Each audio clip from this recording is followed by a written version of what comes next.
Hi, this is Andre. We're going to look at control sequencing SUS overdubs with live performance input.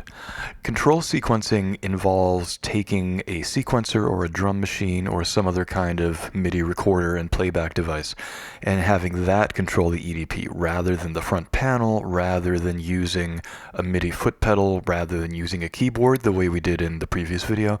So the idea is you can program strings of commands into a sequencer and then have that drive the controls on the EDP. For this particular video, I'm going to be using Ableton Live. Control sequencing is a really cool subject, and I did a series of videos on it quite a while ago. I'll link to that in the comments below, but I haven't delved into control sequencing myself as a player for quite a while, so I'm definitely dusting off a bit of my knowledge when it comes to this stuff. Okay, to start with, we have some overdub clips. This is sending SUS overdub commands. I have a thing that I did for MIDI tracks on Ableton where if you're controlling the EDP, you can plug this on to the beginning of the track. It's one of these things, which I don't remember the name of. But you can plug that into the beginning of a MIDI track, and what will happen is it will give you a display of all the function names. You can't functionally do anything with this that you couldn't do without it. This doesn't enable you to do anything other than work orders of magnitude faster. So we have all the different EDP commands set up here. Right now, the only one I have in this particular clip is SUS Overdub. We already have a time from Ableton, because Ableton is already playing, because I'm using it to record what I'm saying right now. So we're going to record a couple of cycles on the EDP. And now I'm going to launch this clip. And now you can see Overdub is going nuts because the EDP is receiving all these commands from Ableton, but is triggering Overdub. So we're not hearing anything yet because I haven't played anything in. Let me play something in. There we go.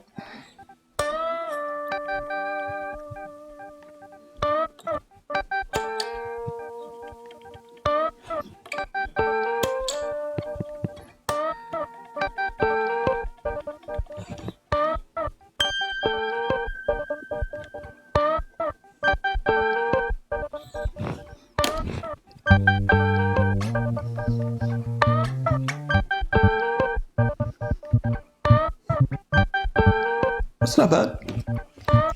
So a couple of things to talk about. First of all,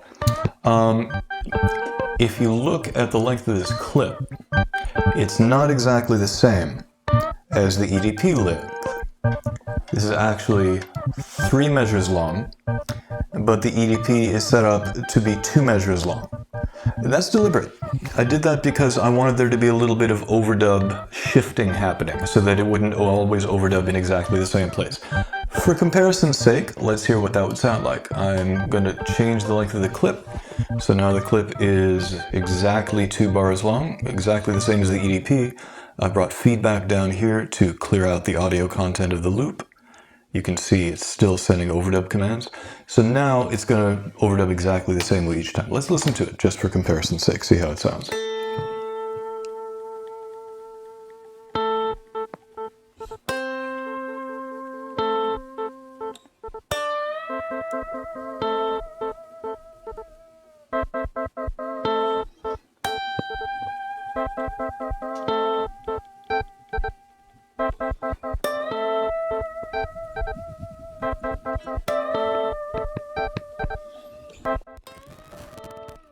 Little flat, sorry. So it's a very different kind of effect because you're getting the overdubs happening in exactly the same spot each time, which means that everything you're adding is falling in exactly the same part of the loop.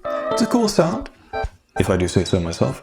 I'm going to clear this out, and we're going to change the length of this clip to longer than that. It's going to be 3.5 measures. And again, I'm deliberately doing something that's out of sync because for me personally, it's more interesting when you don't have the stuff following in the same place every time. That didn't sound bad by any means, but a lot of what I like doing with this stuff is having things that are repeating in different periods, so that the overdubs are coming along and hitting different spots in the EDP loop each time. As with a lot of things, this is much easier to demonstrate than to talk about, so I'm going to shut up and play.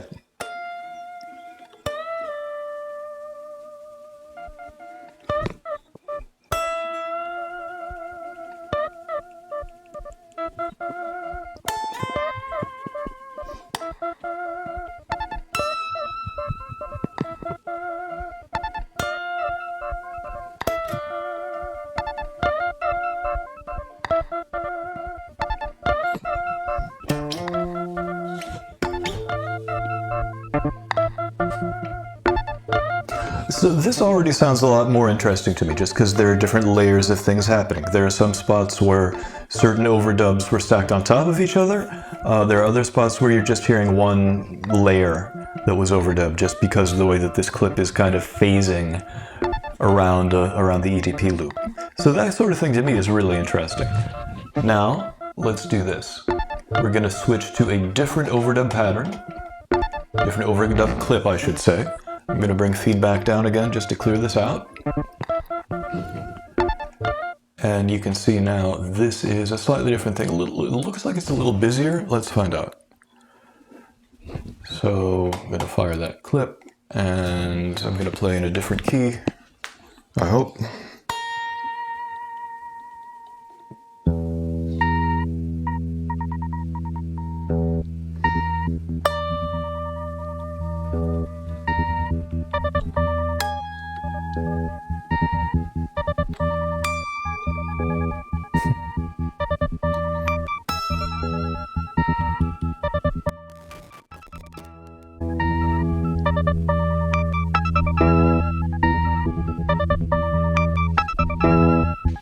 I like that. And again, because the length of the loop, this clip is, again, it's like 4.5 measures long, something ridiculous like that. But the idea is it deliberately phases with the EDP. They're deliberately not the same length. They are the same timing. The tempo is exactly the same. But they're phasing in and out of relationship to each other as far as where the downbeat is, as far as where the one is. So to me, it's just a much more interesting kind of sound. Let's bring feedback down and let's look at one more clip. And for variety's sake, let's change the length on this. Let's have this be, let's bring it back to 2 measures. So it's going to overdub the same spots each time it comes around, just for comparison's sake. New key.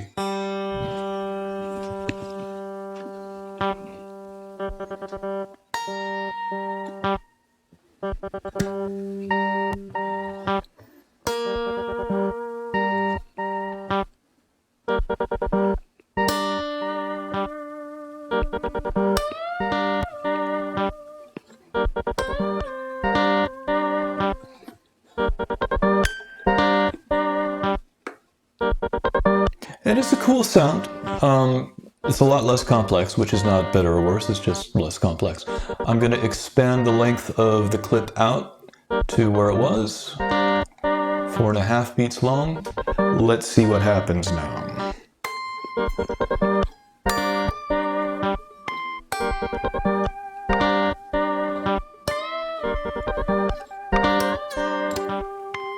Yeah, already that sounds better to me. And in an objective sense, it's not better or worse, but you can hear that because the overdubs are being dispersed out of phase with the EDP loop, it's a more complex kind of sound. That just sounds better to me personally.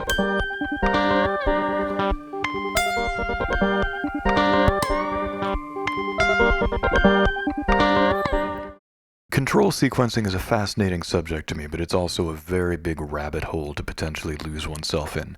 And for me, one of the biggest challenges is trying to balance the interest in spontaneity and randomness with the fact that I don't always necessarily know what's going on with the EDP when I'm playing. And I think I like that. It's a very different kind of thing. It's kind of like improvising with a different person, except that that other person is only doing the stuff that you've specifically told them to, but they get to decide how and when they do it. Bad analogy probably, but it's like having a separate entity to try and bounce ideas off of. So I'm still dipping my toe into the water with this stuff. Also, I know there were a couple of weird technical issues with the audio here and there. I'm sorry about that. I'm doing a much more complicated rig to record stuff for this video than I'm used to, so I'm also figuring that stuff out as well. Hopefully the point got across though. Thank you so much as always. I will talk to you soon. Bye-bye.